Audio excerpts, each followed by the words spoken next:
जय श्री कृष्ण, जय श्री हरि। आज हरिवंश पुराणको 106 दिनमा आज मैं एक पंचाश 50वां अध्याय प्रारंभ करने जा रहा हूँ। इसमें आज हम श्री कृष्ण और भीष्म का संवाद, भीष्मक द्वारा श्री कृष्ण की स्तुति तथा श्री कृष्ण का मथुरा गमन के बारे में हम आज श्रवण करेंगे।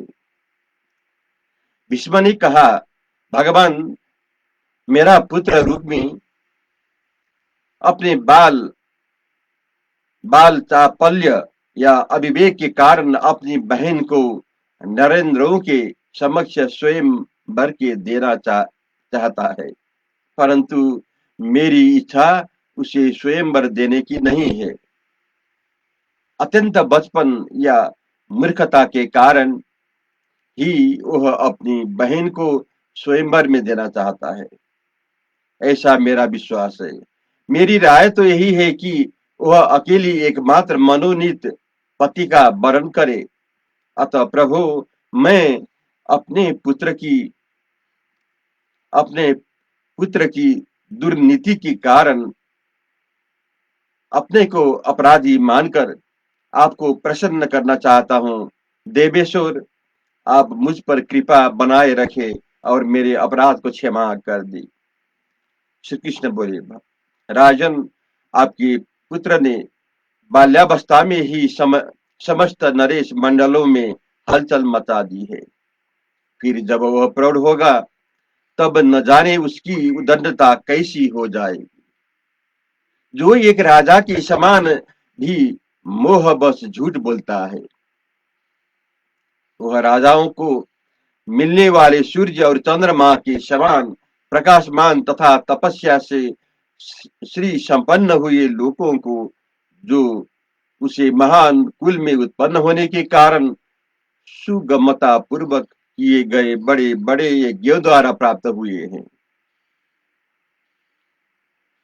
यम यात्रा की आगे दग्ध कर देता है। और उन लोकों में से ही एक जो यह लोक है, इसमें भी वह रह नहीं पाता है।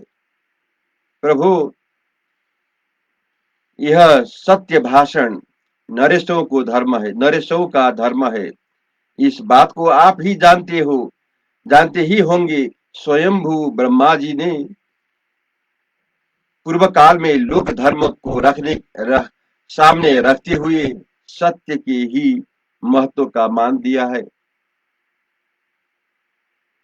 मनुजेश्वर राजेंद्र, ऐसी दशा में आपका पुत्र राजसभा में उन राजाओं को आगे झूठ कैसे बोल सकता है जिसमें आपकी सम्मति नहीं होगी? उसकी घोषणा वह कैसे कर सकता है? आपका पुत्र जब वैसा अनुपम रंगस्थल बनवा रहा था, तब आप उसकी उस चेष्टा से किस तरह अनजान रह गए? वह मेरे मन में महान संशय है। अग्नि, सूर्य और चंद्रमा के समान कांतिमान नरेश यहाँ पधारे हैं और आपने उन सब का यथा योग्य पूजन करके आतिथ्य सत्कार किया है। फिर आप इन बातों से अपने को अपरिचित कैसे बता रहे हैं? राजन,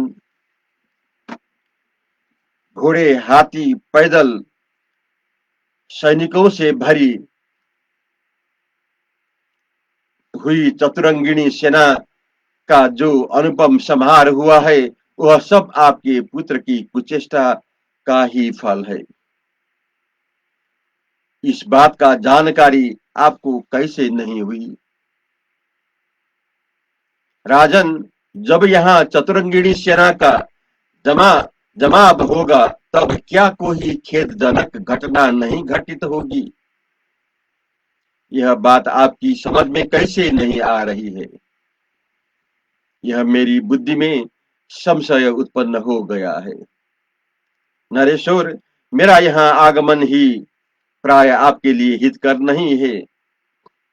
ऐसा समझकर ही अपने मुझ अपात्र का आतिथ्य सत्कार नहीं किया। राजन, मुझे छोड़कर आप इन सुपात्र राजाओं को अपनी कन्या दीजिए। मेरे आ जाने के दोष से आप अपनी कन्या का दान कैसे नहीं करेंगे? कन्या के विवाह में विघ्न डालने वाला मनुष्य नरक की आग में पकाया जाता है, ऐसा मनु आदि धर्मज्ञ नरेशों ने कहा है। प्रजानाथ, इसीलिए मैं रंगभूमि में नहीं आया हूँ। नरदेव, मुझे पहले ही ज्ञात हो गया था कि आपका घर आतिथ्य की हीन है।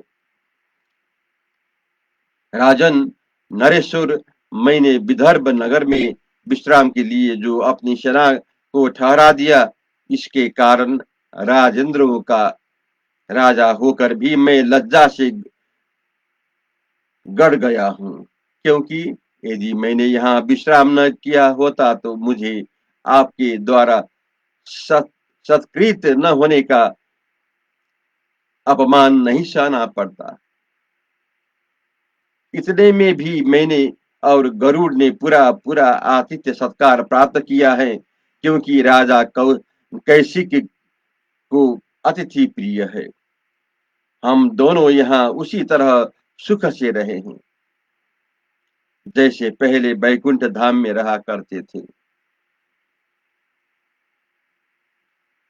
वैशंपायन जी कहते हैं, जन्मेजय ऐसी ही बातें कहकर जिन्होंने बाग बाग बर्ज का प्रहार किया था, वही उन्हीं भगवान श्री कृष्ण को जो अग्नि के समान प्रज्वलित हो रहे थे। राजा भीष्मक ने अपनी मधुर वाणी रूप जल से सींचकर शांत किया। भीष्मक बोले, देवेश्वर, आप मुझ पर प्रसन्न हो। लोक शासक परमेश्वर, मेरी रक्षा कीजिए।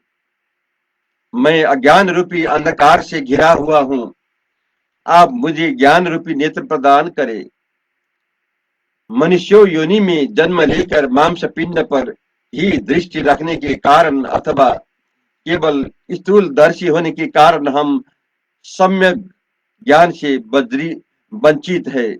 हमारी बुद्धि उल्टी हो गई है, अतः अविचार पूर्वक कर्म करने के कारण हमारी कार्य सिद्धि नहीं हो पाते। आप देवताओं को भी देवता है। आपकी शरण में आकर मेरी दृष्टि उत्तम हो जाए और मेरे सारे कर्म ठीक ढंग से संपन्न हो। जैसे प्रधान सेनापति अयोग्य सेना का भी नीति पूर्वक संचालन कर उसे सफल बना देता है, उसी तरह विद्वान पुरुष असंपन्न कार्य को भी यदि वो न्याय युक्त है तो फलदायक बना देता है। आपकी शरणों में आ जाने के कारण अब मुझे किसी प्रकार का भय नहीं सता रहा है। मैंने जो कार्य सोचा है उसे आप सुनने की कृपा करें। देवेश्वर, मैं स्वयंवर में आए हुए राजाओं को अपनी कन्या नहीं देना चाहता। आप मुझ पर कृपा करें, क्रोध ना करें। श्री कृष्ण बोले, महामते नरेश्वर, आप केवल बातें बनाते हैं, इससे क्या होगा? अनग, आप अपनी कन्या किसी को देंगे या नहीं, इस विषय में आपको रोकने वाला कौन है? आप दूसरे को कन्या न दीजिए, मुझे ही दीजिए। यह दोनों प्रकार की बातें मुझे नहीं कहनी चाहिए। रुक्मिणी दिव्य रूप धारिणी देवी है, उसकी यह दिव्यता ही उसके साथ मेरे भावी संबंध में कारण है। पूर्व काल में मेरु पर्वत के शिखर पर एकत्र हुए देवताओं ने अपने अपने अंश को भूतल पर उतरा था। उस समय ब्रह्मा जी ने लक्ष्मी जी से कहा, देवी तुम भी अपने पति के साथ जाओ और मनुष्य लोक में कुंडिनपुर के भीतर राजा भीष्मक की रानी के गर्भ से जन्म लो। विपुल श्रेणी इंद्र पर कृपा करके तुम्हें ऐसा करना चाहिए। राजन, इसलिए मैं आपसे स्वाभाविक बात कर रहा हूँ। इसमें कहीं कृत्रिमता या बनावट नहीं है। इस बात को सुनकर आपकी कन्या रुक्मिणी स्वयं ही अपने कर्तव्य का निश्चय करके जो उचित समझेगी वही करेगी,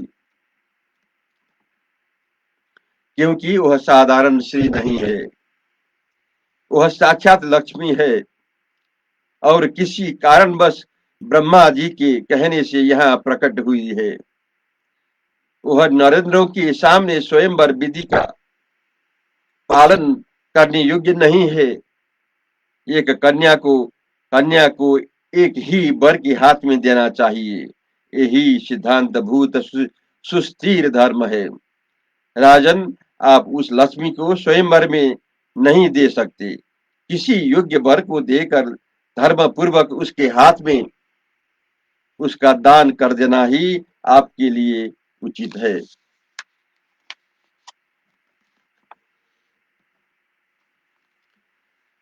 इसीलिए देवराज इंद्र से प्रेरित होकर यह बीनता नंदन गरुड़ का स्वयंवर में विघ्न डालने हेतु कुन्निनपुर में पधारे हैं।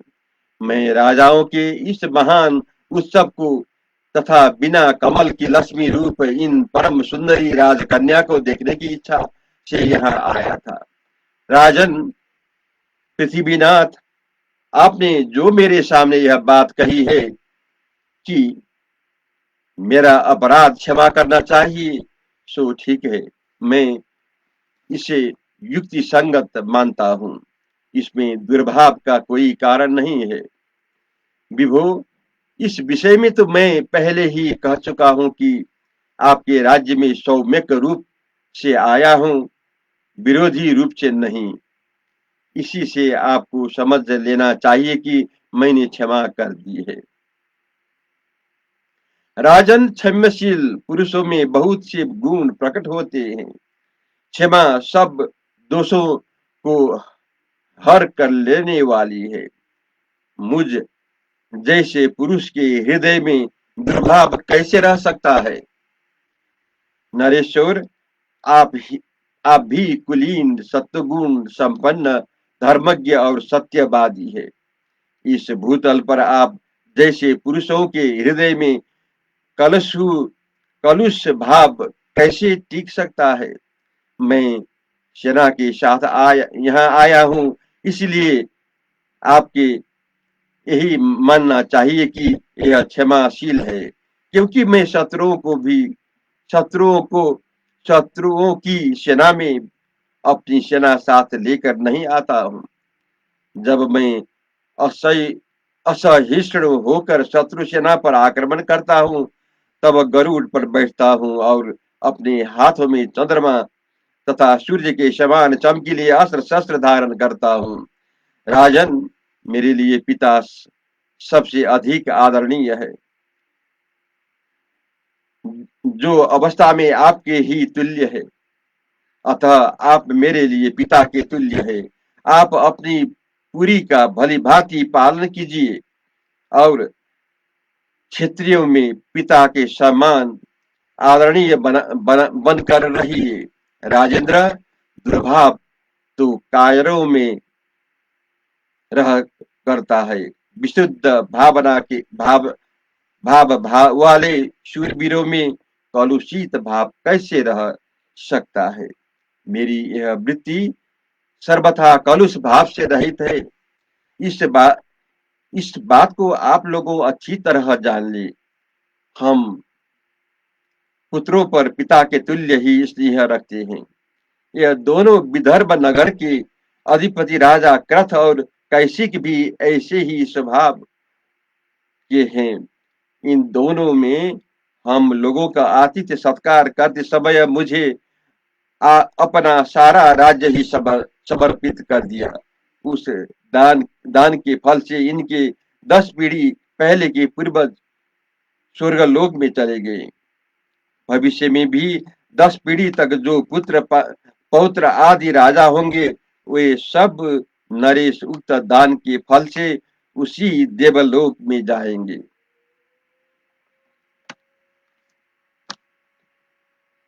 इन दोनों को चिरकाल तक अकंटक राज्य भोग लेने के पश्चात जब मोक्ष को अभिलाषा होगी, तब ये सुख स्वरूप परमानंद पद को प्राप्त कर लेंगे।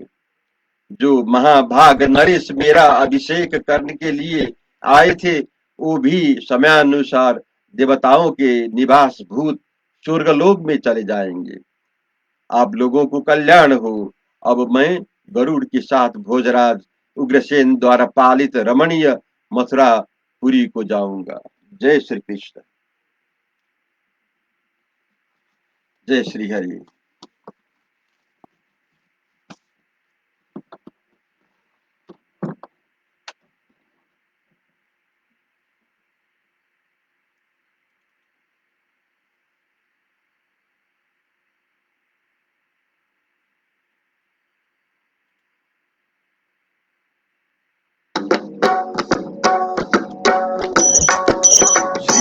कृष्ण गोविंद हरे मुरारे, हे नाथ नारायण वासुदेव। श्री कृष्ण गोविंद हरे मुरारे, हे नाथ नारायण वासुदेव। एकमात्र स्वामी सखा हमारे, एकमात्र स्वामी सखा हमारे, नाथ नारायण वासुदेव। कृष्ण गोविंद हरे मुरारे, हे नाथ नारायण वासुदेव। श्री कृष्ण गोविंद हरे मुरारे, हे नाथ नारायण वासुदेव। एकमात्र स्वामी सखा हमारे, एकमात्र स्वामी सखा हमारे, हे नाथ नारायण वासुदेव। श्री हरि शरणम प्रभु हरि शरणम, श्री हरि शरणम, श्री हरि शरणम, श्री हरि शरणम प्रभु हरि शरणम, श्री हरि शरणम प्रभु हरि शरणम।